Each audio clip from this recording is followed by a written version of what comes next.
मैं अपने माता पिता का इकलौता बेटा हूँ। मैंने छोटी उम्र में ही मेहनत करके सिंगापुर में नौकरी पाई थी। घर में मेरे माता पिता और मेरी पत्नी स्नेहा रहती थी। जब मैं सिंगापुर गया, तब मेरी पत्नी स्नेहा 6 महीने की गर्भवती थी। मैंने उससे वादा किया था कि बच्चा होते ही मैं लौट आऊंगा। लेकिन कंपनी में अचानक हालात ऐसे बने कि मुझे वहां 4 महीने और रुकना पड़ा। धीरे धीरे करके अब 4 साल हो गए थे और मेरे वापस आने का समय हो गया था। स्नेहा और अपने बच्चे से मिलने के लिए मैं बहुत ही उत्साहित था। सिंगापुर से लौटकर जब मैं अपने घर पहुंचा, मैंने घर की डोरबेल बजाई तो मम्मी ने आकर दरवाजा खोला। मैंने महसूस किया, मम्मी मुझे देखकर खुश होने की बजाय डर गई थी। मैं घर के अंदर गया। पापा वहीं हॉल में बैठे थे।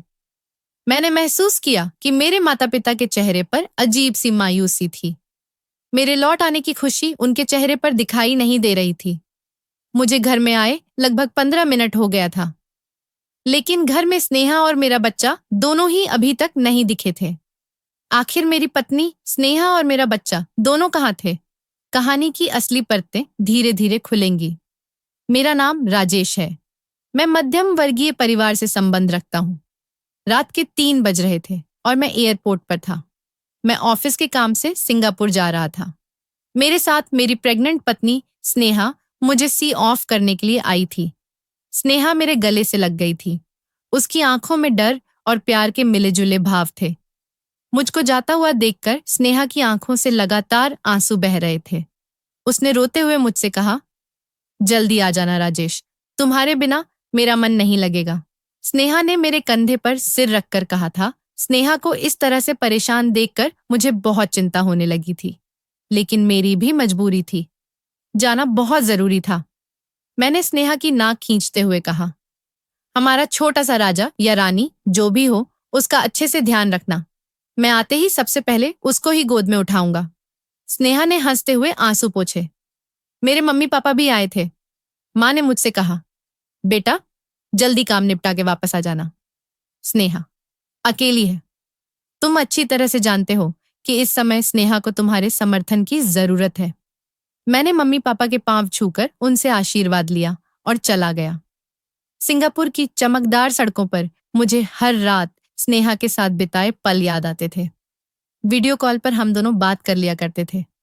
स्नेहा का पेट अब बड़ा दिखने लगा था। उसका बड़ा हुआ पेट देखकर मैं बहुत खुश होता था। मैं तो अपने बच्चे का नाम सोचने लगा था। अगर बेटा हुआ तो आर्यन और अगर बेटी हुई तो ऐशा। सब बहुत अच्छे से चल रहा था। स्नेहा से रोज बात हो जाया करती थी। उसके हालचाल लेने के बाद मुझे तसल्ली होती थी। लेकिन अचानक एक दिन स्नेहा का फोन बंद आने लगा। माँ ने कहा, बेटा वो सो रही होगी, तू फिक्र मत कर। लेकिन मेरा दिल बहुत ही ज्यादा घबरा रहा था। पता नहीं क्यों मुझे अंदर ही अंदर बहुत अजीब सी बेचैनी हो रही थी। मैं समझ नहीं पा रहा था, जब सब कुछ ठीक है तो फिर मुझे इतनी बेचैनी क्यों हो रही है। मैं सिंगापुर से वापस आने की तैयारी में जुट गया था। लगभग 4 साल बाद मेरे कदम जैसे इस मिट्टी को चूम रहे थे। हाथों में खिलौने, कपड़े, ढेर सारे तोहफे पर दरवाजा खुलते ही घर में सन्नाटा था। मम्मी ने दरवाजा खोला।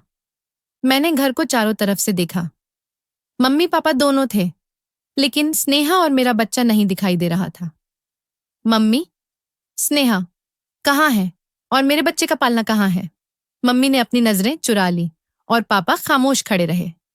मैंने घबराकर फिर से पूछा, मम्मी बताओ ना, स्नेहा कहाँ है? मेरा बच्चा कहाँ है? मुझे बहुत ज्यादा बेचैनी हो रही है। आप लोग कुछ बोल क्यों नहीं रहे हो?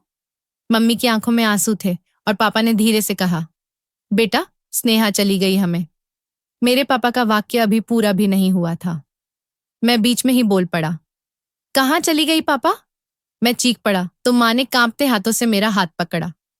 बेटा तेरी स्नेहा, वो हमें छोड़ गई बेटा। क्या मतलब? कहाँ गई स्नेहा और मेरा बच्चा? मेरी मम्मी चुप रही और पापा ने बस एक वाक्य कहा, वो नहीं रही राजेश। मुझे यकीन ही नहीं हो रहा था कि स्नेहा मुझे छोड़कर चली गई। मैंने मम्मी के पैर पकड़ लिए। मम्मी सच बताओ, मेरी स्नेहा कहाँ है और मेरा बच्चा कहाँ है? मैं आपके सामने हाथ जोड़ता हूँ। मुझे मेरी बीवी और बच्चे से मिलना है। मुझे इस तरह से परेशान देखकर मेरी मम्मी रो पड़ी। बेटा, हम तुझे तकलीफ नहीं देना चाहते थे, लेकिन बेटा, स्नेहा जा चुकी है। यही सच है। मेरे चीखने की आवाज से पूरा घर गूंज उठा। पता नहीं क्यों मुझे ऐसा लग रहा था जैसे मुझसे कोई बहुत बड़ा झूठ बोला जा रहा है। फिर मैंने धीरे धीरे पड़ोसियों से पूछना शुरू किया। किसी ने मुंह नहीं खोला। बस एक बूढ़ी पड़ोसन ने धीरे से मुझसे कहा, बेटा, बेटियां जब माँ बाप की नजर में बोझ बन जाती है ना, तो सास ससुर का घर भी जेल बन जाता है। मेरे पैरों तले से जमीन खिसक गई। मैंने अपने घर की तरफ देखा। क्या मेरे अपने मम्मी पापा मुझसे कुछ छुपा रहे थे? मैं उसी समय वहां से निकल गया। मुझे समझ में नहीं आ रहा था कि आखिर सच क्या है। इसीलिए मैंने अपने दोस्त राहुल से मदद ली। हम दोनों ने मिलकर अस्पताल से रिकॉर्ड निकलवाए। वहां लिखा था, Mrs Sneha Sharma, discharge with baby girl. Discharge date वही थी जिस दिन स्नेहा से मेरी आखिरी बार वीडियो कॉल पर बात हुई थी। तो फिर स्नेहा और बच्ची कहाँ गई? यह सब देखकर मुझे बहुत गुस्सा आ रहा था। आखिर मेरे मम्मी पापा ने मुझसे झूठ क्यों बोला? अस्पताल का रिकॉर्ड मैंने मम्मी के सामने फेंक दिया। ये देखो मम्मी, अच्छे से देख लो। स्नेहा ने बेटी को जन्म दिया था और तुम लोग कहते हो वो मर गई। कैसे मर गई? कब मर गई? बच्ची कहाँ है? मम्मी ने सिर झुका लिया। तभी पापा ने कड़क आवाज में कहा, ज्यादा सवाल मत कर राजेश। जो हो गया सो हो गया। अब अपनी जिंदगी को देख। लेकिन मैं कहाँ चुप रहने वाला था। मैंने अपने पापा की आंखों में झांकते हुए कहा, मम्मी पापा, आप दोनों लोग मेरी बात कान खोलकर सुन लीजिए। अगर आप लोगों ने कुछ किया है तो मैं सच तो बाहर लाकर ही रहूंगा। मैं वापस उसी अस्पताल पहुंच गया जहां मेरी स्नेहा ने बच्ची को जन्म दिया था। वहां पर मुझे एक बूढ़ी नर्स मिली, मीना आंटी। मैंने उनसे हाथ जोड़कर पूछा, आंटी, मेरी पत्नी स्नेहा और मेरी बच्ची, अगर आप कुछ जानती हैं तो मुझे बता दीजिए। मैं आपका यह एहसान जिंदगी भर नहीं भूलूंगा। तभी मीना आंटी ने चारों तरफ देखा और धीरे से बोली, बेटा, मैं तो यही कहूंगी कि तुझे खुद देखना चाहिए कि उस रात तेरे माँ बाप अस्पताल में क्या करने आए थे। मैंने अस्पताल के पुराने सीसीटीवी फुटेज निकलवाए। उस रात स्नेहा ऑपरेशन थिएटर से बाहर निकली थी। स्नेहा के चेहरे पर थकान थी, लेकिन गोद में नन्ही बच्ची थी। तभी मेरे पापा स्नेहा के कमरे में जाते दिखे। आधे घंटे बाद एक स्ट्रेचर पर स्नेहा को बाहर ले जाया गया, लेकिन बच्ची को कोई और ले गया। यह सब देखकर मेरी आंखों में खून उतर आया। मेरे पापा ने यह क्या कर डाला मेरे परिवार के साथ? अब मैंने अपनी मम्मी को फिर घेरा और इस बार मैंने मम्मी से बहुत कुछ कह दिया, जिसकी वजह से वो टूट गई। आंसू बहाते हुए बोली, तेरे पापा ने कहा कि पराई जात की बेटी क्यों पालेंगे? स्नेहा ने बच्ची को जन्म दिया, इसीलिए स्नेहा को भी निकाल दिया। बच्ची को अनाथालय भिजवा दिया। और स्नेहा स्नेहा के साथ क्या किया मम्मी? स्नेहा ने जब इस सब का विरोध किया तो उसे मायके भेज दिया बेटा। अब वह भी पता नहीं कहाँ होगी। मुझको ऐसा लग रहा था जैसे मेरे ही माता पिता ने मेरे दिल पर छुरा मार दिया हो। मैंने मम्मी के आंसू नहीं देखे। मेरे दिमाग में बस एक ही बात गूंज रही थी, मेरी बेटी अनाथालय में है। मैंने तुरंत स्नेहा के मायके फोन किया। मेरे ससुर जी ने फोन उठाया। कौन? मैं राजेश। स्नेहा कहाँ है पापा? मेरे इतना बोलते ही दूसरी तरफ सन्नाटा पसर गया। फिर रोते हुए उसके पापा ने बताया, वो तो बहुत पहले इस घर से चली गई थी बेटा। तुम्हारे मम्मी पापा ने उसको अपनी बच्ची के लिए तरस आया। वो बच्ची को ढूंढने निकली थी बेटा, और उसके बाद वह फिर कभी वापस नहीं आई। मेरे पैरों के नीचे से फिर जमीन ही सरक गई। अब मुझे अपनी बेटी को ढूंढना था। मैं शहर के हर अनाथालय में गया, हर जगह पंजीकरण देखे, कहीं कोई नवजात बच्ची के नाम से एंट्री हो। फिर मुझे तीसरे दिन एक रिकॉर्ड मिला, नाम अज्ञात, बच्ची उम्र 1 दिन, स्थिति गोद दी गई। यह देखकर मेरे हाथ कांप गए। आखिर किसे दी गई मेरी बच्ची? किसने लिया होगा उसे? अब मैं कैसे वापस लाऊंगा? यही सारी बातें मेरे दिमाग में चल रही थी। तभी वहां की मैनेजर ने मुझसे कहा, एक दंपत्ति थे जो अपनी बेटी की मौत के बाद बच्चा लेना चाहते थे। उन्होंने बच्ची को कानूनी तौर पर गोद लिया। मैं अपनी बेटी को वापस पाना चाहता था, लेकिन मेरे दिमाग में स्नेहा की हालत अब भी घूम रही थी। वो कहाँ होगी, कैसी होगी, किस हाल में होगी? मैंने थाने में गुमशुदगी दर्ज करवाई, अखबार में इश्तहार छपवाया, स्नेहा, तुम जहां कहीं भी हो, लौट आओ। मैं सिंगापुर से वापस आ गया हूँ, तुम्हारा राजेश।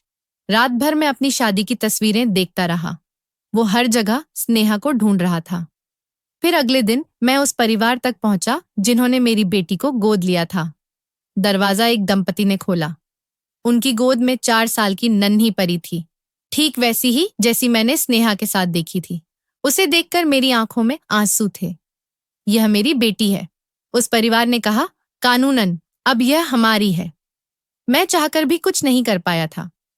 थोड़ी देर तक उन लोगों से बात करने के बाद मैं वहां से निकल गया। वहां से निकलने के बाद मेरे सामने बार बार स्नेहा का चेहरा घूम रहा था। वो कहाँ होगी, किस हाल में होगी, बस दिमाग में यही चल रहा था। मैं वहां से निकला ही था कि थोड़ी दूर जाने के बाद मैंने कुछ ऐसा देखा। स्नेहा एक मिठाई की दुकान पर फटे कपड़े पहने हुए बैठी थी। उसको देखकर मेरा शरीर अंदर तक कांप गया और मेरे पैरों तले से जमीन ही खिसक गई। मैंने तो कभी सपने में भी नहीं सोचा था कि मेरी स्नेहा मुझे इस हाल में मिलेगी। मैं तुरंत वहां पर पहुंचा। जैसे ही स्नेहा ने मुझे देखा, वह फूट फूट कर रोने लगी। उसने मुझसे कहा, राजेश, मुझे मेरी बच्ची से मिला दो। इन लोगों से मैं रोज कहती हूँ, यह लोग मुझे मेरी बच्ची नहीं देते। तुम कहो ना तो यह मुझे मेरी बच्ची दे देंगे। स्नेहा को इस तरह से तड़पता हुआ देखकर मेरी आंखों से आंसू बह निकले। मैंने उसे सीने से लगा लिया। कुछ देर तक वो रोती रही। फिर मैंने उसे शांत कराया। स्नेहा, तुम चिंता मत करो। मुझे पता है हमारी बच्ची कहाँ है। तुम घर चलो, मैं उसे ले आऊंगा। तभी मिठाई वाले ने कहा, अरे भैया, इस पागल लड़की को अपने घर मत ले जाना।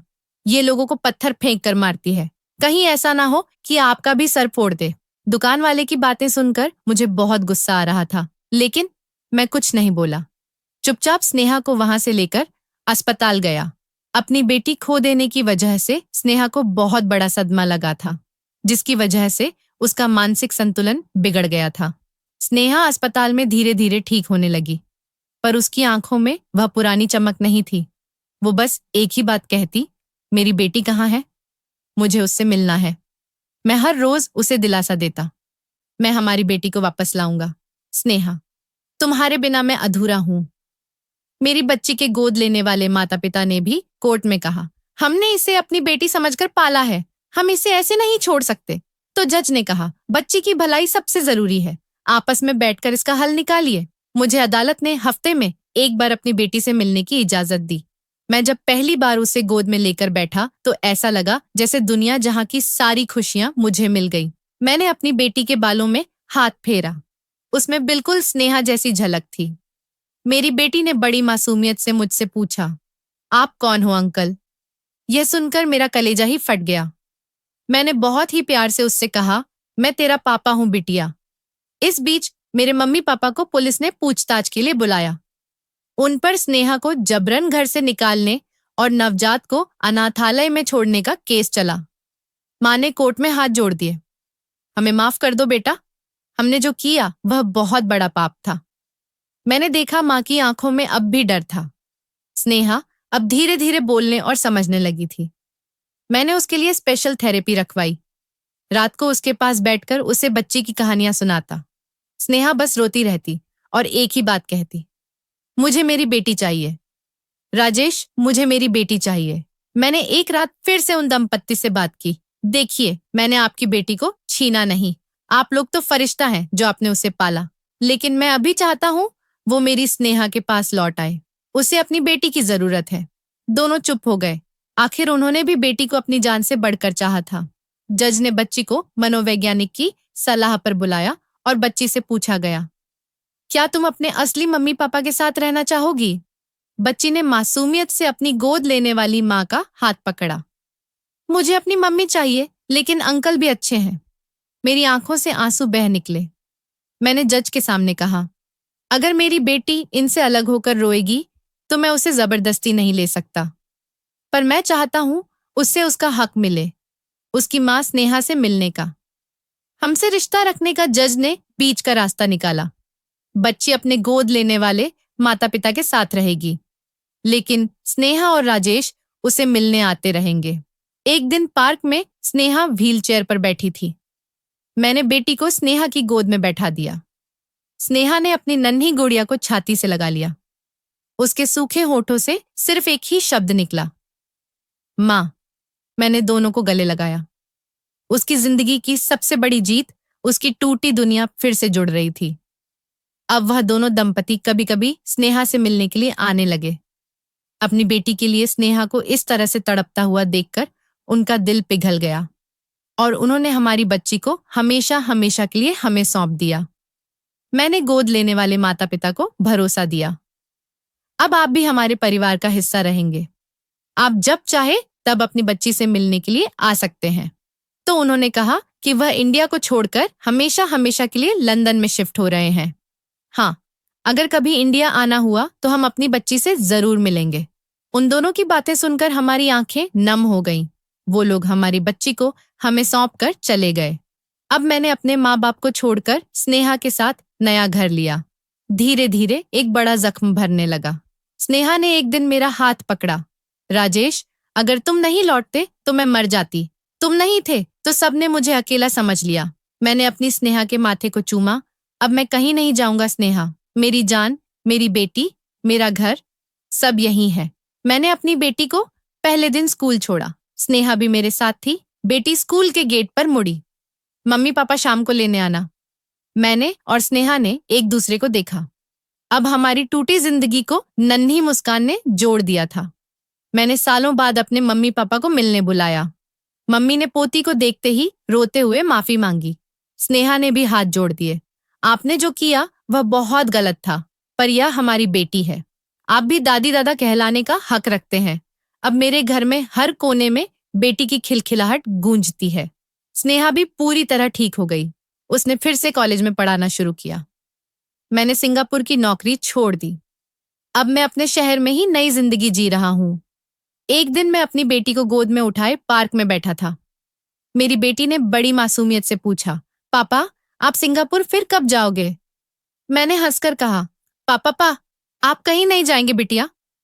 पापा अब हमेशा तुम्हारे पास हैं। स्नेहा ने पास बैठकर मेरा हाथ पकड़ा। दोनों ने एक दूसरे की आंखों में वह सुकून देखा जो सालों बाद मिला था। मैंने अपनी नौकरी छोड़ दी थी। अब मुझे शहर में ही काम ढूंढना था। एक दिन मैं अपनी पुरानी डिग्रियां लेकर इंटरव्यू देने गया। स्नेहा भी स्कूल में पढ़ाने लगी थी, पर उसका तन और मन अभी भी पूरी तरह से स्वस्थ नहीं हुआ था। घर का किराया, बेटी की स्कूल फीस, दवाइयों का खर्च, सब कुछ मुझे परेशान कर रहे थे। लेकिन मैंने हार नहीं मानी। मैंने स्नेहा को फिर से पाया है। अब उसे कभी टूटने नहीं दूंगा। बेटी अब बड़ी हो रही थी। एक दिन उसने मुझसे कहा, पापा, मेरे स्कूल में सबके पापा गाड़ी से छोड़ने आते हैं। आप कब गाड़ी लोगे? मैंने मुस्कुराकर उसका माथा चूमा। पापा बहुत जल्दी से गाड़ी ले लेंगे बिटिया, बस तुम अच्छे नंबर लाना। मुझको अंदर से यह चुभता था। कभी सिंगापुर में वो लाखों कमाता था, आज किराए का मकान भी मुश्किल से चला पा रहा था। मेरे माता पिता अब अकेले पड़ गए थे। मोहल्ले में उनकी बदनामी हो चुकी थी। उन्होंने मुझको फिर से बुलाया, बेटा घर वापस आ जा, सब फिर से पहले जैसा कर लेंगे। तो मैंने कहा, आपने पहले जैसा कर दिया था, अब मैं अपनी बेटी को उस जाल में नहीं डाल सकता। मम्मी ने सिर झुका लिया। गलतियों की सजा उम्र भर काटनी पड़ती है। स्नेहा ने धीरे धीरे स्कूल के बच्चों को पढ़ाते पढ़ाते खुद का छोटा कोचिंग सेंटर खोलने की सोची। उसका हौसला देखकर मुझे भी नई उम्मीद मिली। अब हम दोनों पति पत्नी साथ बैठकर घंटों सेंटर की योजना बनाते। किराया, किताबें, एडवर्टाइजिंग, एक टूटा घर अब नए सपनों में सजने लगा। एक रात मैंने और स्नेहा ने अपनी बेटी को पास बैठाकर सच्चाई बताई। बिटिया, जब तू पैदा हुई थी तो पापा बहुत दूर थे, मम्मी बहुत अकेली थी।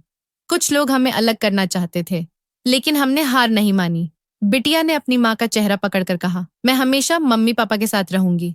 कोई मुझे आपसे अलग नहीं कर सकता। उसकी नन्ही आंखों में हिम्मत थी। उसी ने स्नेहा की आंखों से पुराने आंसू धो डाले। कॉलोनी में कुछ लोग मम्मी पापा को अब भी ताना देते थे, कहीं की नहीं रही। देखो बेटा भी भाग गया, बुढ़ापे में नाक कटाई। यह सुनकर स्नेहा अंदर से कांप जाती, लेकिन अब वह टूटती नहीं थी, क्योंकि उसका हाथ थामने के लिए अब मैं था। लोग बोलते रहेंगे, पर हम झुकेंगे नहीं। कोचिंग सेंटर खोलने के लिए मैंने बैंक से लोन मांगा, लेकिन बैंकर ने कह दिया, तुम्हारा इतिहास ठीक नहीं है। घर का विवाद रहा है। आप लोग लोन के लायक नहीं हैं। मैंने हार नहीं मानी। मैं अपने दोस्तों के पास गया और एक एक पैसा जोड़ा। पुरानी ज्वेलरी बेच दी। स्नेहा की आंखों में आंसू आ गए। यह मेरी माँ की निशानी थी। मैंने कहा, यह अब हमारी बेटी की खुशियों की निशानी बनेगी। सेंटर खुला और पहली क्लास में बस 5 बच्चे आए। स्नेहा को लगा इतनी मेहनत का यही नतीजा। फिर मैंने कहा, सिर्फ 5 नहीं, 500 भी यहीं से आएंगे। बस लगी रहो स्नेहा। इसी बीच मुझको सिंगापुर से फिर ऑफर आया, पहले से 2 गुनी सैलरी का। एक रात मैंने स्नेहा से पूछा, क्या करूं स्नेहा, फिर से चला जाऊं क्या? स्नेहा ने उसकी हथेली पकड़ी। जो खोया था वह वापस पाना है, पैसा नहीं। एक पूरा परिवार। अगर तुम फिर से चले गए तो मैं फिर से खो जाऊंगी। राजेश, मैंने वही रात को मेल भेजा। Thank you but no thank you. 6 महीने में सेंटर में 30 बच्चे हो गए और स्नेहा की मेहनत रंग लाई। लोग कहने लगे, स्नेहा मैम बहुत अच्छा पढ़ाती हैं। मैंने अपनी बेटी का नाम सेंटर में लिखा। सबसे पहले हमारी बिटिया पढ़ेगी। उसे हर वह सपोर्ट मिलेगा जो हमें कभी नहीं मिला। एक दिन स्नेहा के सेंटर के बाहर मेरे माता पिता खड़े मिले, कमजोर बीमार। अकेले स्नेहा ने उन्हें देखा तो वह सब भूल गई। फिर मैंने उन्हें अंदर बुलाया। जो हो गया वह हो गया। अब हम आपसे नफरत नहीं कर सकते। आप भी हमारे परिवार का हिस्सा हो। साल बीतते गए। मेरी बेटी ने स्कूल टॉप किया। उसका नाम अखबार में आया। उसने अपनी माँ के लिए मंच पर बोलते हुए कहा, आज मैं जो कुछ भी हूँ अपने मम्मी पापा की वजह से हूँ। उन्होंने दुनिया से लड़कर मुझे पाला है। पूरा हाल तालियों से गूंज उठा। हम दोनों एक दूसरे को देखकर मुस्कुराए। कितना कुछ झेला लेकिन हार नहीं मानी। जो मोहल्ला कभी ताने देता था वही लोग अब सेंटर की तारीफ करते थे। बेटी की कामयाबी ने रिश्तों की कड़वाहट धो दी।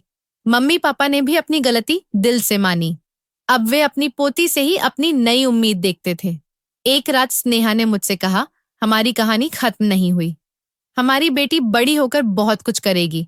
हम फिर से कभी बिखरेंगे नहीं। तो मैंने कहा, मैंने जो खोया था वह वापस पाया। अब कभी खोने नहीं दूंगा। मैं, स्नेहा और मेरी बेटी अब अपने छोटे से घर में नहीं, एक नए बड़े घर में रहते हैं। सेंटर अब स्कूल में बदल चुका है। सैकड़ों बच्चे पढ़ते हैं। हम सब ने मिलकर जो रिश्ते की जड़ें फिर से सींची, वो पेड़ अब फल भी दे रहा है और छांव भी। एक रात मुझको मेरे पुराने सामान से एक छोटा सा पुराना लिफाफा मिला। खोलने पर उसमें स्नेहा का लिखा खत था, जो उसने उस वक्त लिखा था जब उसे घर से निकालने की तैयारी चल रही होगी। उस खत में लिखा था, राजेश, अगर तुम लौटकर आए और मुझे ना पाओ तो जान लेना, मैंने कभी हार नहीं मानी। मैंने तुम्हारी बेटी को तुम्हारे बिना भी अपने पेट में दिल से पाला था। अगर कभी मुझे कुछ हो जाए और हमारी बेटी तुम्हारे पास पहुंचे तो उसे कहना, मैं हमेशा उसके पास हूँ, भले ही कहीं ना दिखूं। मैं खत पढ़ते पढ़ते सिसक पड़ा। स्नेहा ने वह खत उसके हाथों से लिया। दोनों रात भर एक दूसरे से लिपटे रोते रहे। इतना पास होकर भी वह कभी इतने दूर थे। कहते हैं, इंसान को उसके कर्मों की सजा हर हाल में मिलती है। तो फिर मेरे माता पिता उस सजा से कैसे बच सकते थे? मेरी माँ अब बिस्तर से उठ भी नहीं पाती थी। एक शाम जब मैं दवाई देने गया तो माँ का कांपता हाथ मेरे हाथ पर गिरा। बेटा, हमसे बहुत बड़ी भूल हुई। तुझे स्नेहा से अलग करके हम क्या पाए? माँ के आंसू बिस्तर पर टपक रहे थे। मैंने उनका सिर सहलाया। गलती आपकी थी, लेकिन अब आप मेरी माँ हैं और स्नेहा भी आपको अपनी माँ ही मानती है। आंख बंद करने से पहले आप यह बोझ उतार दीजिए। स्नेहा को अपनी बेटी मान लीजिए। माँ ने कांपते होठों से कहा। स्नेहा बेटी। यह शब्द सुनकर मुझको लगा जैसे मेरे अंदर की सारी कड़वाहट पिघल गई। एक दिन स्कूल में किसी बच्चे ने मेरी बेटी को चिढ़ाया, तुझे तो तेरे मम्मी पापा छोड़कर भाग गए थे, इसीलिए तुम अनाथ आश्रम में चली गई थी और तुमको किसी और ने गोद ले लिया था। देखना, फिर से वह तुम्हें अकेला छोड़कर भाग जाएंगे। मेरी बेटी घर आकर फूट फूट कर रोई, मम्मी क्या आप मुझे फिर से छोड़ दोगे? पापा भी चले जाएंगे। स्नेहा ने उसे कसकर सीने से चिपटा लिया। तू मेरी जान है बिटिया, मैं तुझे कभी नहीं छोड़ूंगी। जिसे कभी सबने छोड़ दिया था वह कैसे अपनी बेटी को अकेला छोड़ सकती है? मैं बाहर खड़ा होकर सब सुन रहा था। मेरा दिल चाक हो गया। मैंने अपनी बेटी को गोद में उठाया। अब कोई तुझे कुछ नहीं कहेगा मेरी बच्ची, मैं हूं ना। सेंटर की भागदौड़, घर की जिम्मेदारियां, माँ बाप की देखभाल। स्नेहा फिर से बीमार पड़ने लगी। एक रात उसे तेज बुखार आया। मैंने सारी रात उसके माथे पर पानी की पट्टी रखी। स्नेहा बड़बड़ाते हुए बस एक ही नाम ले रही थी, बिटिया बिटिया। मैंने उसका हाथ थामे रखा। कुछ नहीं होगा तुम्हें स्नेहा, मैं तुम्हें फिर से टूटने नहीं दूंगा। स्नेहा के सिरहाने बेटी ने अपनी कॉपी में एक पन्ना फाड़ कर रखा। उस पर नन्हे हाथों से लिखा था, मम्मी जल्दी ठीक हो जाना, मुझे आपके बिना नींद नहीं आती। स्नेहा ने सुबह उठकर वह पन्ना देखा। उसने मुझको गले से लगा लिया। देखो, हम जो खोते हैं वह सब यहीं एक कागज लौटा देता है। मेरी माँ की तबीयत बिगड़ गई। आखिरी वक्त में उन्होंने स्नेहा को अपने पास बुलाया और कमजोर आवाज में बोली, बहू, क्या तू मुझे माफ कर पाएगी? मैंने तुझे माँ बनकर सुख देने के बजाय नरक में धकेल दिया। स्नेहा ने उनका माथा चूमा। माँ बीती बातें मत सोचो। आप माँ हो और माँ से कोई हिसाब नहीं लिया जाता। माँ ने अपनी पोती का हाथ पकड़कर कहा, कभी किसी को मत छोड़ना। कोई किसी का नहीं होता सिवाय अपनों के। वो दिन माँ की जिंदगी का आखिरी दिन था। माँ की मिट्टी को कंधा देकर मैंने और स्नेहा ने एक नया वादा किया। अब इस घर में कोई झूठ नहीं होगा, कोई छल नहीं होगा और सिर्फ भरोसा होगा। सच्चाई होगी। बेटी ने पहली बार अपनी दादी की तस्वीर पर फूल चढ़ाए। दादी, अब आप आराम करो, मैं अपनी स्नेहा मम्मी का ख्याल रखूंगी। एक रात बेटी ने अपने कमरे में दीवार पर पोस्टर चिपकाया, जब बड़ी हो जाऊंगी तो मम्मी पापा के लिए बड़ा स्कूल खोलूंगी। स्नेहा ने वो पढ़ा तो उसकी आंखों में फिर आंसू भर आए, लेकिन इस बार यह आंसू तकलीफ के नहीं, उम्मीद के थे।